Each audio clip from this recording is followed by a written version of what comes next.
आइए दोस्तों, मैं फिर से अगला वीडियो लेकर के अपनी यूट्यूब चैनल पे। और ये अगला वीडियो होगा majority, this is the important topic for UPSC, UPPCS and other state examination. तो ये बहुत इम्पोर्टेंट टॉपिक है, सेगमेंट है। और चूंकि बुक्स में जो मार्केट में इस समय है, लक्ष्मीकांत वगैरह या डी बसु वगैरह, इसमें क्लेरिफाई नहीं किया गया है कि आखिर ये इतने टाइप्स की मेजॉरिटी है तो उनमें डिफरेंस क्या है। तो आइए आज हम डिफरेंस क्लियर करते हैं। क्योंकि जब हम मेजॉरिटी की बात करते हैं, बहुमत की बात करते हैं, तो ये कहीं न कहीं अमेंडमेंट से इसका रिलेशन होता है, किसी न किसी अमेंडमेंट से, चाहे वो कॉन्स्टिट्यूशनल हो या और अदर कोई हो, साधारण जो संशोधन होते हैं उनकी बात करते हैं। तो अगर हम देखें तो संशोधन जो अमेंडमेंट है वो आर्टिकल 368 के जो कॉन्स्टिट्यूशन का पार्ट है 20, उसमें इसका उल्लेख किया गया है। तो स्पेशली हम देखते हैं कि तीन तरह के जो है अक्सर यूज होते हैं।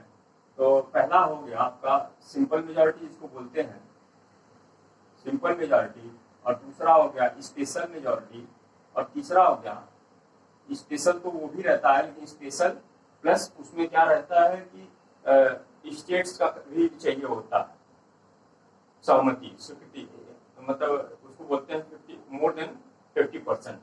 तो ये तीन तरीके का है। लेकिन इसमें डिफरेंस क्या है कि ये जो 368 है आर्टिकल, अनुच्छेद 368, तो इसमें केवल इसी दो अनुच्छेद का वर्णन किया गया है, विशेष बहुमत और दूसरा है विशेष बहुमत आधे से ज्यादा राज्यों का समर्थन। जब इसकी बात करते हैं तो ये 368 में शामिल नहीं होता। और इसमें सबसे इम्पोर्टेंट चीज है ये क्या है, ये इसमें जैसे नागरिकता की समाप्ति हो गई और स्टेट्स का निर्माण हो गया। जैसे जब हम वो पढ़ेंगे आर्टिकल 2 एंड आर्टिकल 3, तो जब आर्टिकल 2 एंड आर्टिकल 3 के तहत किसी प्रकार का संशोधन किया जाएगा तो राज्यों से संबंधित, तो उसे माना जाएगा सिंपल मेजॉरिटी, नॉट अंडर 368। मतलब कि अगर अनुच्छेद 2 और अनुच्छेद 3 में किसी तरीके का परिवर्तन अनुच्छेद 4 के तहत किया जाता है, क्योंकि आर्टिकल 4 जो बात करता है, कहता है कि अनुच्छेद 2 और अनुच्छेद 3 में यदि किसी तरीके का संशोधन किया जाएगा तो उसे आर्टिकल 368 के तहत संशोधन नहीं माना जाएगा। तो आप इस बात को ध्यान रखिए, एग्जाम में पूछा जा सकता है कि अनुच्छेद 368 के तहत किन किन संशोधनों का उल्लेख किया गया है। तो आप ये ध्यान रखिएगा कि उसमें साधारण बहुमत नहीं है, सिंपल मेजॉरिटी नहीं, उसमें केवल दो ही है, स्पेशल और स्पेशल प्लस स्टेट का जो है मोर देन 50%, तो यही दो है। तो आइए हम बात कर लिए 368 और पार्ट 20 की। अब बात करते हैं कि क्या है सिंपल मेजॉरिटी, क्या है और इफेक्टिव मेजॉरिटी क्या है। देखिए, जब सिंपल मेजॉरिटी की बात आती है, सिंपल मेजॉरिटी का मतलब होता है, सिंपल मेजॉरिटी का मतलब है कि प्रेजेंट एंड वोटिंग का 50% प्लस 1, इसमें बात किया जाता है सिंपल मेजॉरिटी में। इसे कार्यशील बहुमत भी कहते हैं, वर्किंग मेजॉरिटी भी कहते हैं इसे, वर्किंग मेजॉरिटी। जो सिंपल मेजॉरिटी है उसको वर्किंग मेजॉरिटी भी कहते हैं। और इसमें ये क्या होता है, ये होता है member, the total member present and voting का 50% प्लस 1, तो ये होता है सिंपल मेजॉरिटी। अब देखिए इसका यूज कहाँ कहाँ होता है। इसका यूज जैसे साधारण विधेयक हो गया और एवरी बिल, उसको लाने में करते हैं, पास करने में। मनी बिल हो गया, फाइनेंशियल बिल हो गया, इसको पास करने में करते हैं। आप जानते हैं मनी, यहाँ पे दो वर्ड, मनी और फाइनेंशियल बिल, दोनों अलग अलग है। इसका उल्लेख कहाँ पे किया गया है, 1171 में और 1173 में किया गया है, दो आर्टिकल में।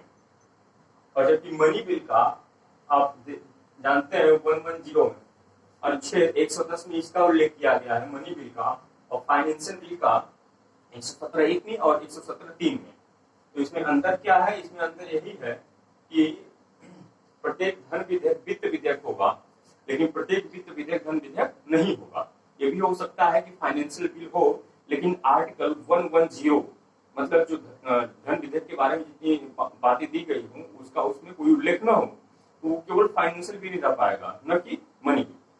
तो इसको पास करने के लिए सिंपल मेजॉरिटी का यूज करते हैं। दूसरा, जब हम बात करते हैं विश्वास प्रस्ताव, confidence motion, non confidence motion, अविश्वास प्रस्ताव, एडजॉर्नमेंट स्थगन प्रस्ताव और कटौती प्रस्ताव, ठीक। तो ये सब जो प्रस्ताव हैं ये सिंपल मेजॉरिटी के ही तहत लाए जाते हैं। क्लियर?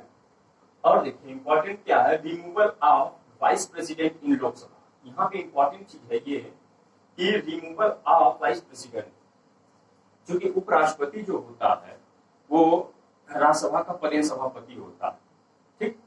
तो राज्यसभा का जब पदेन सभापति होता है तो जब उसको हटाया जाता है तो सिंपल मेजॉरिटी यूज होता है लोकसभा में, क्योंकि कहा जाता है कि राज्यसभा से तो उसे हटाया जाएगा, लेकिन लोकसभा की भी उसे स्वीकृति जरूरी है उसे हटाने की। तो जब हम वाइस प्रेसिडेंट को हटाएंगे लोकसभा में तो वहां पे प्रेजेंट एंड वोटिंग का 50% + 1 चाहिए बहुमत, ठीक। तो उसको बोलते हैं सिंपल मेजॉरिटी से हटाया जाएगा लोकसभा में। बट राज्यसभा में क्या होगा? राज्यसभा में हम देखते हैं तो यहाँ पे है removal of vice president in Rajya Sabha. तो ये कैसे हटाया जाता है? ये इफेक्टिव मेजॉरिटी से हटाया जाता है। बहुत इंपॉर्टेंट क्वेश्चन है। यहाँ पे हम देख रहे हैं कि वाइस प्रेसिडेंट को हटाने के लिए लोकसभा में सिंपल मेजॉरिटी यूज हो रही है, वर्किंग मेजॉरिटी यूज करते हैं, जबकि जो राज्यसभा है राज्यसभा में कौन सा यूज करते हैं? राज्यसभा में इफेक्टिव मेजॉरिटी यूज करते हैं। अभी आते हैं कुछ देर बाद इफेक्टिव मेजॉरिटी क्या है। तो ये हो गया। और election of speaker, deputy speaker in Lok Sabha at state legislative, ठीक।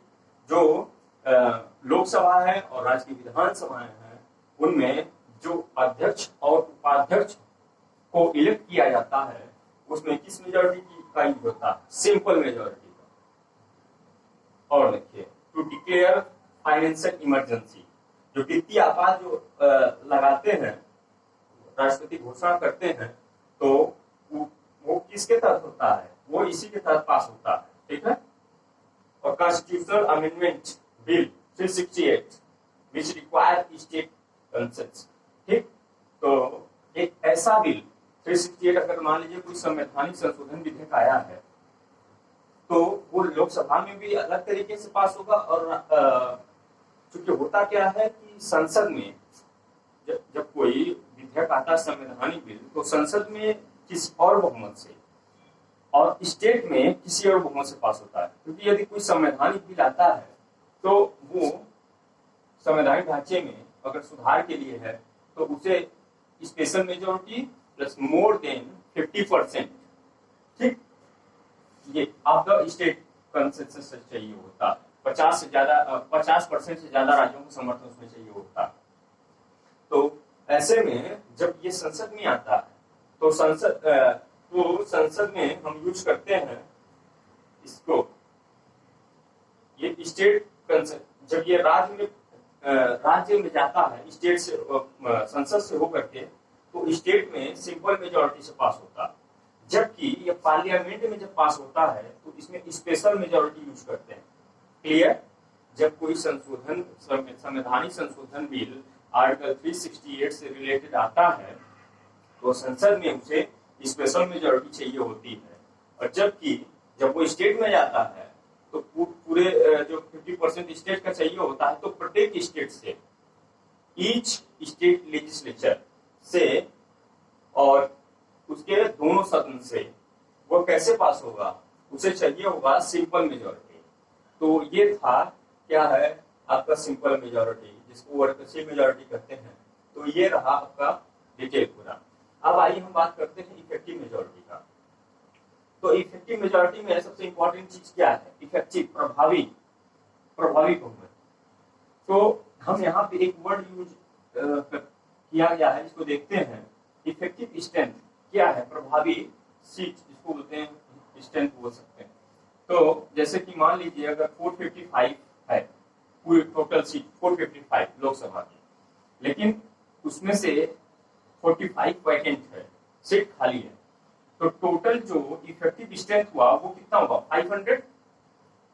तो इफेक्टिव स्ट्रेंथ क्या है, total seat minus vacant seat. Total seat जितनी है, चाहे वो राज्यसभा हो चाहे लोकसभा, उसमें से वैकेंट सीट अगर माइनस कर देंगे तो हमें मिल जाएगी इफेक्टिव स्ट्रेंथ। और जितनी इफेक्टिव स्ट्रेंथ है, मान लीजिए 500 है, 500, तो उसका 50% +1, ठीक। तो ये क्या हो गया, इफेक्टिव मेजोरिटी। तो अगर 500 है तो ये क्या हो गया, 250 +1, मतलब 251, 251 चाहिए इफेक्टिव मेजोरिटी के लिए। क्लियर। और ये किसमें है, लोकसभा में। तो राज्यसभा में बात करेंगे तो 245 का 50% +1। क्लियर। अब आइए देखते हैं कि इफेक्टिव मेजोरिटी आपने यूज कहां करते हैं।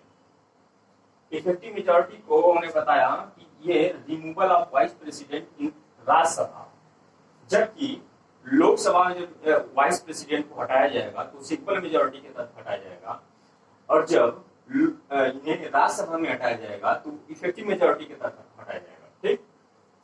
और removal of speaker and deputy speaker in Lok Sabha, हम देखते हैं कि जो इलेक्शन होता है speaker and deputy speaker in Lok Sabha and state assembly, ठीक है। तो जो राज्य की विधानसभा और लोकसभा में अध्यक्ष और उपाध्यक्ष का इलेक्शन होता है वो होता है सिंपल मेजोरिटी के तहत या वर्किंग मेजोरिटी। लेकिन जब उन्हें हटाने की बारी आती है, जब रिमूवल प्रपोजल आता है, तो उसमें चाहिए होता है effective majority, 50% of effective strength +1, ठीक। क्लियर। तो दोस्तों ये हुआ अभी सिंपल मेजोरिटी की बात हमने किया है और इफेक्टिव मेजोरिटी की बात की है हमने।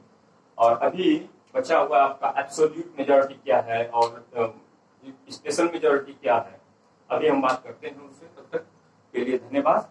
और अगर आपको वीडियो अच्छा लगे तो इसे please share and subscribe it, और आगे का वीडियो जल्द ही हम लेकर के आएंगे।